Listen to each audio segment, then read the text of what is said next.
अस्सलातु वस्सलामु अलैका या रसूल अल्लाह।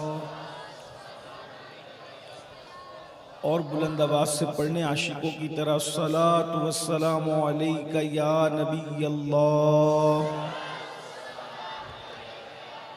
अस्सलातु वस्सलामु अलैका या हबीब अल्लाह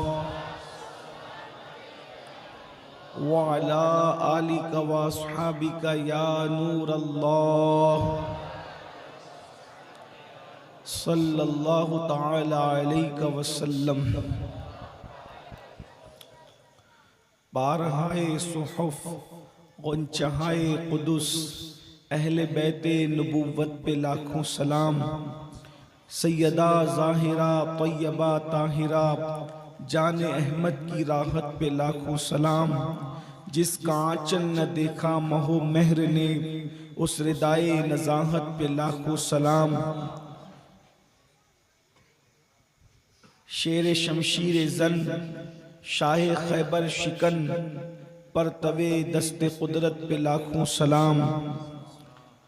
असले नस्ले सफ़ा वजह वस्ले खुदा बाबे फसले विलायत पे लाखों सलाम।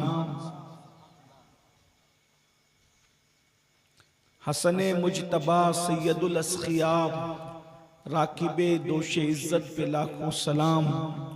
वो शहीद बला शाह गुलगू कबा बेकसे दश्त गुर्बत पे लाखों सलाम। उनके मौला पे उन पे करोड़ों दुरूद, उनके अस्हाब व इतरत पे लाखों सलाम। आज की ये महफिल एलानात के ज़रिए से मुझे भी पता चला कि फ़ज़ाइले अहले बैत की महफिल है। माह मुहर्रम शरीफ का चाँद उफ़ुक़ पर नज़र आया और आज उसकी छठी शब है, बल्कि 7वीं शब है। ये वक्त बहुत फितनों का वक्त है। इस वक्त के लिए अल्लाह के रसूल सल्लल्लाहु अलैहि वसल्लम ने फरमाया कि बनी इसराइल में 72 फ़िरक़े हुए और मेरी उम्मत में 73 फ़िरक़े होंगे। बाज़ मुहद्दिसीन और शारहीन इसकी तरफ गए हैं कि यहाँ 73 फ़िरक़े यानी 73 फ़िरक़े, ये 72 के बाद जो 73 आता है यानी 72 के बाद जो 73 आता है, ये गिनती वाला 73 नहीं है। 74 से पहले और 72 के बाद वाला ये 73 नहीं है, बल्कि बहुत सारे शारिकीन ये कहते हैं कि अरब का मुहावरा था। अरब के मुहावरे में 10, 50, 70, 72, 73, 80 ये एक कसरत बताने के लिए होता था।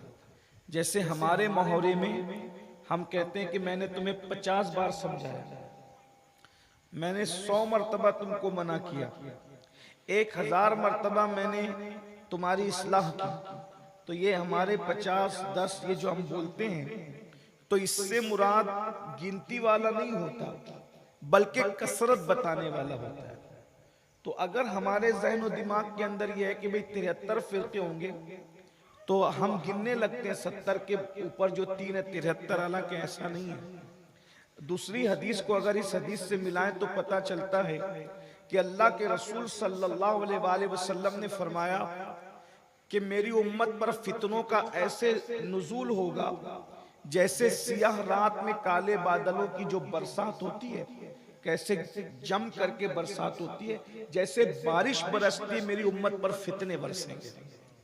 आप देखते चले जाएं, अगर आप ऐसे फिरकों को शुमार करेंगे जिन्होंने 73 कहा, हम उनसे इख्तिलाफ नहीं करते, लेकिन एक शरह इसकी ये भी है कि अल्लाह के रसूल ने कसरत बताई कि बहुत फिरके बनेंगे, ये उम्मत ग्रुप दर ग्रुप होगी, ये उम्मत गिरोह दर गिरोह होगी, ये उम्मत टूटते हुए कई फिरकों में तब्दील हो जाएगी। लेकिन अल्लाह के रसूल सल्लल्लाहु अलैहि वसल्लम ने इरशाद फरमाया एक ही निजात पाएगा, इल्ला मिल्लतुन वाहिदा, निजात तो सिर्फ एक ही का मुकद्दर है।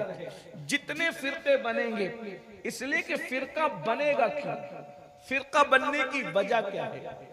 फिरका बनने की वजह कुरान बयान करता है। कुरान कहता है वअतसिमु बिहब्लिल्लाहि जमीआ वला तफर्रकू, अल्लाह की रस्सी को मजबूती से पकड़ो और फिरकों में मत बंटो। अल्लाह की रस्सी को मजबूती से पकड़ो और फिरकों में मत बंटो। फिरके बनेंगे उम्मत में, लेकिन फिरका बनने से रोकने के लिए कुरान कहता है अल्लाह की रस्सी पकड़ो। और अल्लाह की रस्सी से मुराद 3 कौल बयान किए जाते हैं। अक़वाल तो बहुत है, यहाँ 3 कौल हम बयान करते हैं आपके सामने। हब्लुल्लाह, अल्लाह की रस्सी को पकड़ लो, तुम गुमराह नहीं हो, तुम्हें गुमराह नहीं होना, फिरकों में नहीं बंटना, अल्लाह की रस्सी को पकड़ना। तो अल्लाह की रस्सी क्या है? एक कौल ये है मुहम्मदुर रसूलुल्लाह, हब्लुल्लाह है, रसूलुल्लाह की जात अल्लाह की रस्सी है, यानी दामने मुस्तफा को पकड़ लो और फिरकों में मत बंटो, यानी अल्लाह के रसूल को ऐसे ही मानो, ऐसे ही जानो, उनसे ऐसे ही प्यार करो जैसा कि अल्लाह ने प्यार करने का, मोहब्बत करने का, उनको मानने का हुक्म दिया है। अल्लाह अकबर। और फिर दूसरा कौल ये है हब्लुल्लाह से मुराद कुरान मुकद्दस है, अल्लाह की किताब है, कुरान का दामन मजबूती से पकड़ लो, फिरकों में नहीं बंटना। और तीसरा कौल ये है सैयदना इमाम जाफर सादिक, इमाम जाफर सादिक से पूछा गया हब्लुल्लाह क्या है, तो फरमाते हैं नहनु अहलुल बैत हब्लुल्लाह, हम अहले बैत जो है अल्लाह की रस्सी है, यानी अहले बैत का दामन पकड़ लो, तुम कभी गुमराह नहीं हो सकते। अब अगर तीनों कौल को जमा करें तो फिर वो हदीस पाक याद आती है, अल्लाह के सच्चे रसूल सादिक व मसदूक मुस्तफा करीम सल्लल्लाहु अलैहि वसल्लम इरशाद फरमाते हैं अपनी औलाद को 3 बातें सिखाओ, अपने नबी की मोहब्बत, अहले बैत की मोहब्बत और कुरान की तालीम। 3 बातें अपनी औलाद को सिखाओ। पता चला 3 चीजों को पकड़ लो, तुम गुमराही से बच जाओगे। नबी को पकड़ो, आले नबी को पकड़ो, कुरान का दामन पकड़ो, गुमराही से महफूज हो जाओगे। अगर गुमराही से बचना है, नबी और आले नबी और कुरान पर जम जाओ। आका अलैहिस्सलाम फरमाते हैं इन्नी तारिकुन फीकुम मुस्तक़लैन, मैं तुम में 2 भारी चीजें छोड़ करके जा रहा हूं। और एक मकाम पर फरमाया उसको मजबूती से पकड़ो, एक जगह पे फरमाया नवाजिद, उसको दाढ़ों से पकड़ो, एक मकाम पे फरमाया उसको मजबूती से पकड़ो, तुम कभी गुमराह नहीं होंगे, लन तदिल्लो, तुम कभी गुमराह नहीं होंगे। पूछा गया वो क्या है, फरमाया किताबुल्लाह व इतरती अहलु बैती, एक अल्लाह की किताब है, दूसरी मेरी अहले बैत है। अल्लाह अकबर। अंदाजा फरमाएं फितनों के दौर में, जबकि यूट्यूब के फितने मुकम्मल उरूज पर हो, जराइम के फितने मुकम्मल उरूज पर हो, अल्लाह अकबर, सहाबे किराम की अजमत के इनकार के फितने उरूज पर हो, खत्मे नबूवत पर सवालिया निशान उठाया जा रहा हो, अजमत रिसालत पर अल्लाह अकबर सवालिया निशान उठाया जा रहा हो, हर इंसान अल्लाह अकबर कोई अंग्रेजों की मेज पर बिक रहा हो, कोई अमेरिकी डॉलर पर बिक रहा हो, अल्लाह अकबर कोई राफजियत के हाथों, कोई नासबियत के हाथों, कोई खारजियत के हाथों जब लोग जमीर का सौदा कर रहे हो, उस वक्त कुरान और अहलुल बैत का दामन पकड़ लेना। अल्लाह अकबर, तुम गुमराही से बच जाओगे। आइए ये अहलुल बैत क्या है, ये अहले बैत क्या है। अल्लाह के रसूल सल्लल्लाहु अलैहि वसल्लम ने इरशाद फरमाया, पहले तो जो लोग नहीं जानते वो जान ले कि अहले बैत हमारे यहाँ उर्फ में मुस्तफा जान रहमत की औलाद को कहते हैं, हुजूर की आले पाक को अहले बैत कहते हैं। हसनैन करीमैन और क़यामत तक उनकी औलाद अहलुल बैत है, ये सब अहले बैत है, हुजूर के घर वाले हैं।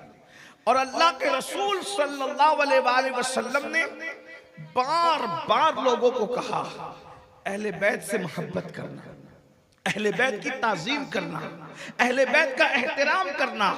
आइए कुछ रिवायतें मैं आपके सामने रखता हूँ, फिर आगे बढ़ते हैं। आका अलैहिस्सलातु व तस्लीम फरमाते हैं तुम्हारे सर में, तुम्हारे जिस्म में जो मकाम तुम अपने सर को देते हो, अपने दरमियान मेरी आल को ऐसे ही एहतराम देना, मेरी औलाद को, मेरी अहले बैत को ऐसा ही एहतराम देना।